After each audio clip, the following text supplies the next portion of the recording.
বয়স কোনো ব্যাপার না, যদি প্রেম খাঁটি হয় তাহলে স্কুলে ম্যাডামও রাজি হয়। ভাই তোর কথার সাথে আমি একমত।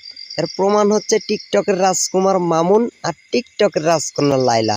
যা বুঝবার আমি বুঝে গিয়েছি। ভিডিও শুরু করার আগেই বলে নিচ্ছি, যাদের হাত দুর্বল তারা স্কিপ করে এই ভিডিও থেকে চলে যেতে পারো, কারণ ভিডিও শেষে এমন একটা জিনিস দেখাবো যা দেখার পরে কিন্তু তোমাদের হাসতে হাসতে লুঙ্গি খুলে যেতে পারে। আঙ্কেল গালি আপনি কেন দিচ্ছেন? গালি তো দেব আমি, তাই শুনে অনেকে হয়ে যাবে লাকি। আজকে কিছু টিকটকারদের পাছাই বাজাবো তালি। নামাজ বাদ দিও না বন্ধু, এপারে চেয়ে ওপারে জীবন বেশি সুন্দর। শাহজাহান ভালোবেসে তাজমহল বানাইলো, এদিকে লাইলাকে ভালোবাসার কারণে মামুন রেপ কেসের আসামি হইল এবং পুলিশ তাকে 7 দিনের জন্য রিমান্ডেও নিল। লায়লা আক্তার ফরহাদের ধর্ষণ মামলায় আলোচিত সমালোচিত টিকটকার প্রিন্স মামুনকে 7 দিনের রিমান্ড চেয়েছে পুলিশ। ভাইরে ভাই, বিষয়গুলো মাথার উপর দিয়ে যাচ্ছে। এই তো কিছুদিন আগে সোশ্যাল মিডিয়াতে শোনা গেল লাইলি মামুনকে পাগলের মতো ভালোবাসে, এইদিকে মামুনও লাইলিকে পাগলের মতো ভালোবাসে। চলেন লাইলের মুখ থেকেই সরাসরি শুনে আসি। মামুন আমাকে যেভাবে চেয়েছে বা মামুন আমাকে যেভাবে হ্যাপি রেখেছে, যেভাবে আজ পর্যন্ত কেউ আমাকে হ্যাপি রাখে নাই বা এভাবে চাইনি বা এভাবে ভালোবাসেন। বুঝলাম না বিষয়টা। যেহেতু আপনি বলতেছেন মামুন আপনাকে অনেক বেশি হ্যাপি রেখেছে, তাহলে আপনার কারণে পুলিশ তাকে 7 দিনের জন্য রিমান্ডে কেন নিল? না এটা আপনাদের সাজানো নাটক? কারণ আপনারা তো সোশ্যাল মিডিয়াতে মাঝে মাঝে অনেক কিছুই করে বসেন, আর দর্শকরা জানে যে টিকটকে একটু লাইক কমেন্ট শেয়ার পাওয়ার জন্য পুরুষ মানুষও মা হয়ে যায়।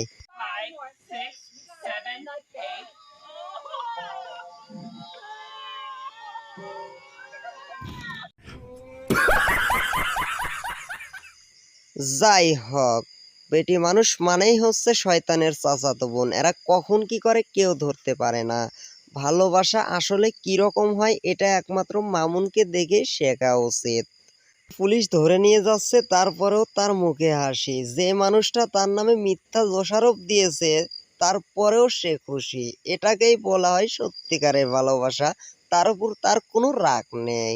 এর বিষয়টা আজ এই পর্যন্তই থাকুক। চলেন দেখে আসি আপনাদের প্রিয় টিকটকার ফারহানকে। Wait wait wait, TikToker Farhan বললে অনেকে নাও চিনতে পারে, কিন্তু লিপস্টিক আপা হিসাবে অনেকেই চেনে।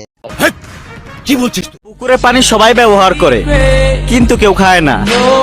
আর হ্যাঁ, এই কথাটা কোনো পুকুরের পানির জন্যই ছিল না। তাহলে কি এই কথাটি তোর নানির জন্য ছিল? আর তুই কি বললি পুকুরের পানি কেউ খায় না? আগে তুই খা, তারপরে অন্যজনরে বলিস। যারা টিকটক রেগুলার ভিডিও ছাড়ার পরে ভিউ পান না, তাহলে গাইস আমার ব্যাকগ্রাউন্ডে থাকা সনটা দিয়ে সব একটা করে ভিডিও বানান।